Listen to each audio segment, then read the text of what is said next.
Well, if the Brexiteers learn to do some basic mathematics in terms of the numbers that they usually quote, I might have some more faith in them. They seem to have spent the money 5 to 6 times over.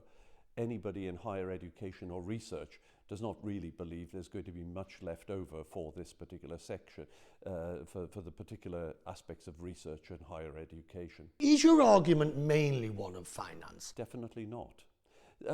Look, we can get finance as a top international university. We will almost certainly find a way of bringing significant finances back. But you've got to remember what EU funding really funds. The European Union money funds major collaborations on global challenging areas, allows us to work together easily with colleagues from Switzerland, from anywhere on the continent of Europe.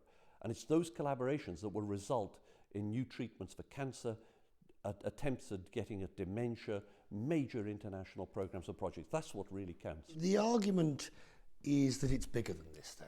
It's big. I mean, it's bigger almost than the economic argument, which has been put forward by Treasury, Bank of England, the IMF. It's bigger than the academic argument. The Leave campaign goes on with sovereignty, democracy, the opportunity for Britain to go its own way. You don't go with this. Definitely not. What is sovereignty is if you end up having to export to markets or engage in research that is actually about different regulatory systems when you're not at the table helping to establish what those regulatory systems are. And you're still going to have to comply to those regulations if you're going to be exporting to that market.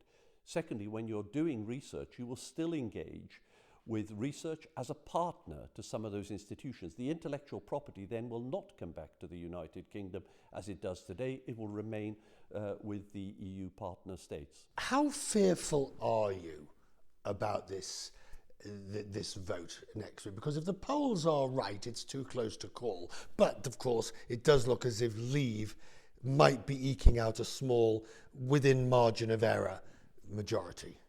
Well, from my point of view, I think it's little short of disastrous. At the end of the day, the idea of remaining in, from the point of view of academic institutions, of science and of research, it's basically the only show in town. It's why even most people are usually saying about 80 to 85% of all academics are really behind remaining in the European Union. So those that aren't, what are they seeing that you're not, sir? Well, I think they're seeing an Alice in Wonderland world, as is often promoted by the Brexiteers, that actually I would rather look at a world that is a reality for my children, my grandchildren, for the future, instead of a world where they can't even, to this day, actually describe what that world looks like. So I'm afraid I vote and look at what is the reality rather than what looks like a pie in the sky. This place will survive, whatever happens. Absolutely.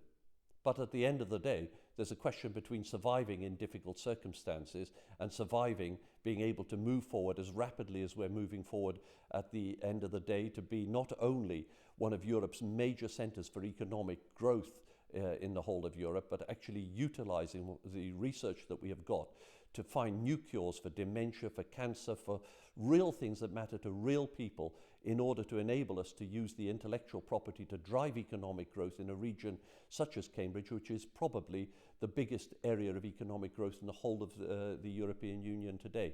That's what I want to keep maintaining, and not to see us falling backwards and stumbling over ourselves, lurching into a very uncertain tomorrow, using the same words I've used previously, an Alice in Wonderland world where nothing is certain, nobody knows where anything is going, putting, frankly, as far as I'm concerned, the whole of the academic community, of our leadership in research and academic work at risk for the future, for a completely unknown set of goals.